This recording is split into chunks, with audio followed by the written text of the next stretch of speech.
आटा महंगा, दाल महंगी, सब कुछ महंगा।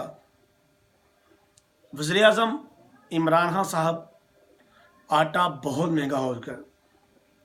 अब कौन चोर है? वो चोर जो लंदन चले गए हैं, वो चोर जो जेलों में बैठे हैं, या आप चोर? आप यही कहा करते थे ना, महंगाई हो डैश डैश, अब आप चोर। इसका जवाब आप देंगे, आपकी कबीना देगी।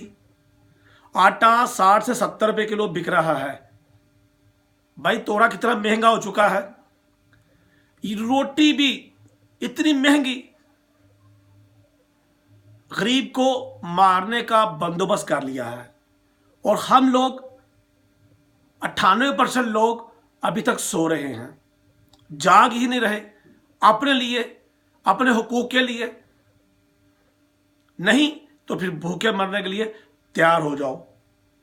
जागोगे तो बचोगे, वरना ये सब एक हैं, सब एक हमाम में ही सब नंगे हैं, सब वही टोला है, कभी इधर कभी उधर।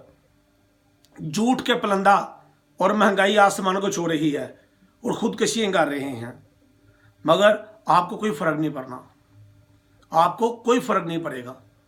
बड़े बड़े मोहल्लों में रहने वालों, बड़े बड़े बंगलों में रहने वालों और बड़ी बड़ी गाड़ियों में घूमने वालों, आपको कोई फर्क नहीं पड़ेगा।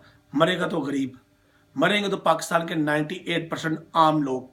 असर आपको नहीं पड़ेगा, असर उन्हें पड़ रहा है। खुदा के लिए आटा इतना महंगा कर दिया आपने, सस्ता करें, खुदा के लिए सस्ता करें। नहीं तो फिर 98% अवाम की जान छोड़ दें, चले जाएं आप। नहीं कुछ होता तो। पाकिस्तान जिंदाबाद।